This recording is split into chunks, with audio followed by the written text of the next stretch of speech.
What's up, guys? How's everybody doing? I want to touch on something that I talked about yesterday, which is, do you ever feel like everybody knows so much more about all sorts of things than you do? Yesterday, in the video that I did about cults and how they manipulate people, good people, into doing bad things, I talked about how we're not going to be able to become encyclopedias on everything all at once. And I wanted to talk about the fact that, as I said in that video, the way in which you can start to become knowledgeable on all the different little things that will help you navigate life in a more kind and simple way. The way you do that, as I said in yesterday's video, is by slowly but surely looking up things as they come to mind. And I wanted to get just a little deeper into this. First of all, welcome back to another video. I'm Ann Blackwood, your Silicon Valley Sage Sister, here to bring consciousness to the forefront of your daily life to make life a little kinder and simpler. So, after I did yesterday's video, I was talking about it with somebody else, and as I say, ended up talking about how it's not that we know a lot about a lot of things, it's that we know a lot about a few things and a little about a lot of things. And the way in which you can do this, end up knowing a little bit about a lot of things, enough so that if it ends up being something that affects you, you know about it, is by just looking it up or asking questions a little bit at a time, so that over time that knowledge compounds on itself, so you can become, as I said, sort of an encyclopedia of things. And this is really helpful when it comes to navigating life and all of the different things we need to know to navigate life. So like I said yesterday, what I really love is that between myself and my significant other, we know so much about so many things. Well, we know a little bit about a lot of things, and then we're really knowledgeable about a few things, so that at any time when one of us doesn't know something, we can go to the other and say, hey, what do you know about this? Tell me about this. And then if neither of us knows about it, we'll sit down and look it up. But we don't end up becoming encyclopedias on any given topic overnight. We just look up what we're interested in any given, that didn't sound right to me.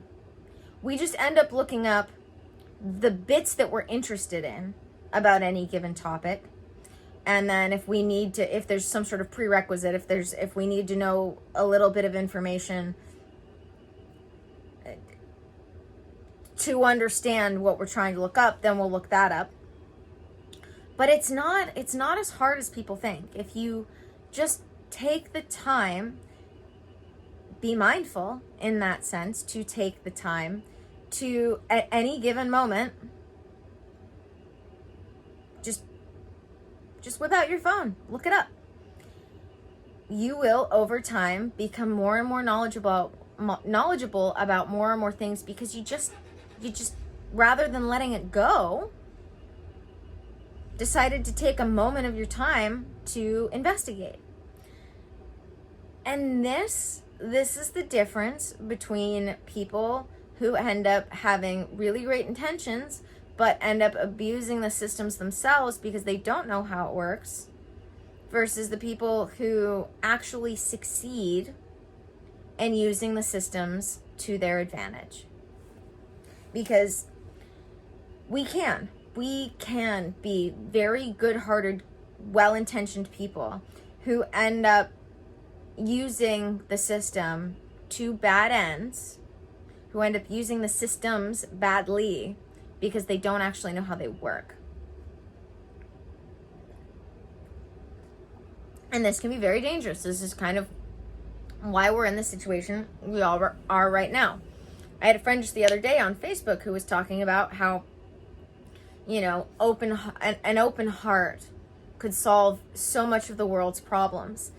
And I had to come back with, no, actually. A lot of the world's problems that we find ourselves in right now is because there are a bunch of people with wide open hearts who don't have open minds and aren't knowledgeable on the things. I don't know if you guys can hear that in the background, but of course there's noise going on while I want to film. This is why I normally do these at night. So, an open heart, a loving heart, a kind heart, a compassionate heart is not enough. Because sometimes, as I remind people, what the most loving thing to do is sometimes not accept something, not tolerate something. And in order to do that successfully and with confidence, you have to know about it. You have to know the pros and the cons. You have to know the outcomes. You have to know why. In this particular instance, this isn't something I should be accepting of. This isn't something I should be tolerant of. And that's why it's important. It's important to take the time as you find something comes to your mind to just look it up for a second. It doesn't take a lot of your time. You do want to remember that when it comes to the search engines we use these days, they don't give you the most accurate answer. They give you the most popular answer. And unfortunately, the most popular answer is not always the most accurate answer. So we do want to keep that in mind. You've got to learn how to use the search engines that you've got to find the search engines that are better at that. And when you are using the normal search engines, you want to be aware of this. You know, and it's with everything. It's with everything. The first time I actually noticed this was with music and lyrics, where the first answer was missing lyrics and the very second answer wasn't. So it was like, why aren't these switched? And I realized it was because one was coming from a more popular website than the other. You know, I was looking up lobotomies because they were having, some people were having a conversation about how the lobotomy was invented in the 40s by Nazis or something like that. And technically, if you want to get technical about it, the lobotomy was absolutely invented in the 40s, if you're using that word. But before that, it was I always have a hard time pronouncing this word. Leukectomy? I think that's what it is, a leukectomy. But technically, lobotomies, in that sense, were around for hundreds of years. But if you look up lobotomy, if you look up leukectomy, it'll tell you the results for lobotomy. So like the search engine that we all use, we all know what it is, I'm not going to say it. The search engine that we all use to look things up doesn't even give you the results that you've searched anymore. Like, that's a big deal. Like, it used to be where they'd give you the search results for whatever you looked up, and then they would say, didn't you mean? And then give you an option to search for what they think. But now, they will give you the search results for what they think you should be looking at, not what you looked up. Even if what you looked up is technically a thing and correct and what you were trying to look up. This isn't just like spelling errors. Like, I copy and pasted the leukectomy. I think that's how it's pronounced. And they gave me search results for lobotomy. But they've been doing lobotomies for a very, very long time. These are ancient surgeries. So to act like they just cropped up in the 40s, a little silly. The reason why I know this is because at one moment in time, I was willing to look something up rather than just let it go. We let too many things go, and so we're not informed. And this gets us in trouble. This is what gets us into positions where we can end up really great, amazing, well-intentioned people that get ourselves into very, very bad situations doing bad things because of the lack of information, because we just let things go, And when it comes to information, that's the wrong thing to be letting go. There are absolutely times and places to let things go, and there are times and places to let information, the searching of information, go. But that said, most of the time, even if it's time to let it go now, maybe look it up later.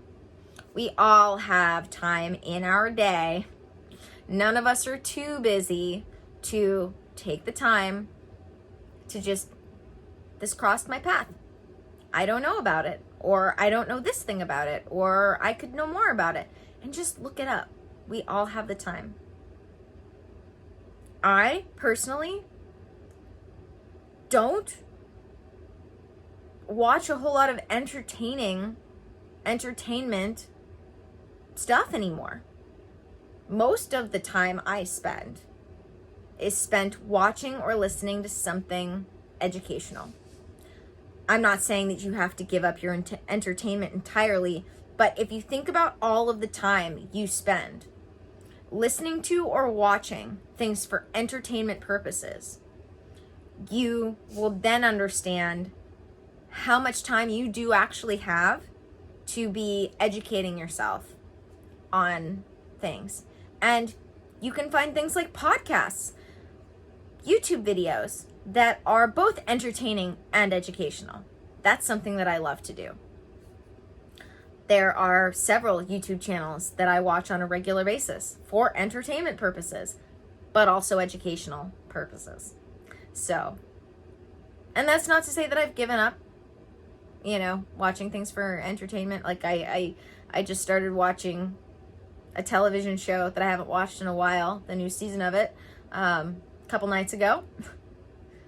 But if you really think about all of the time you spend scrolling on the internet, just mind numbing out, you'll start to realize, I have time for this.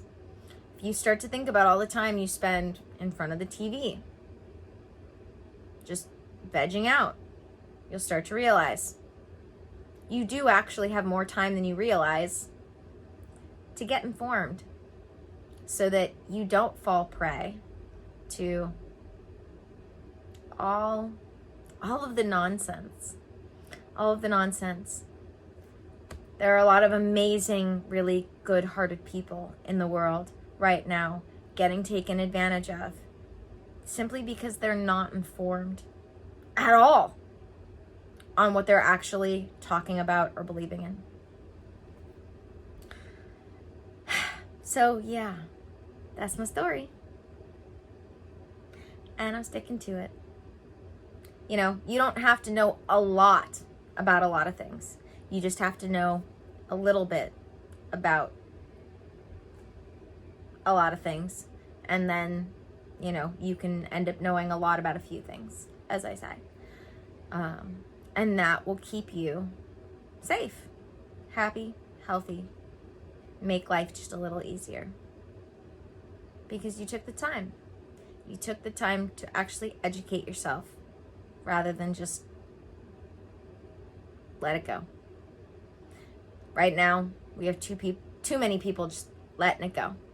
And that's starting to become a problem because, and I could probably do a whole video on this, but what happens is we think it's just one little thing. We think it's just one little thing, but it's not. Because it's one little thing after another little thing after another little thing after another little thing, and eventually that becomes a big thing. So we have to also keep that in mind. That's how you build your knowledge. That's how you make yourself an encyclopedia. It's also, on the other side of things, when it comes to, let me rephrase that. Doing it a little bit of anything at a time so that it then becomes a big thing is how you succeed. Letting go a little bit at a time so that it becomes a big thing is also how we fail. It's how we're failing now. Yeah. All right, guys, thank you for joining me for this video. Don't forget to subscribe if you haven't already. Don't forget to check out the links in the description. I have things like Patreon, where I have the Sanctuary of the Awakened, where I talk more about things like this and more worldly things. It's very red-pilled, awake, not woke. But the Sanctuary of the Awakened tier is my VIP group. It's my VIP membership on Patreon, where you get not only the Ascending and Awakening tier content, but you also get the Sanctuary content, where I get into more of the worldly things, as well as the spiritual and the practical and the tools. I also have journal exercises, guided meditations, my intuitive lifestyle course, mini series, workshops, all that fun stuff. All sorts of other links in the description. My one-on-one books are still open. If you would like to work with me one-on-one to end your cycles of suffering, I would love to help you do that. And mailing list and dōTERRA and our dōTERRA Witches group and all sorts of fun stuff. So go check that out.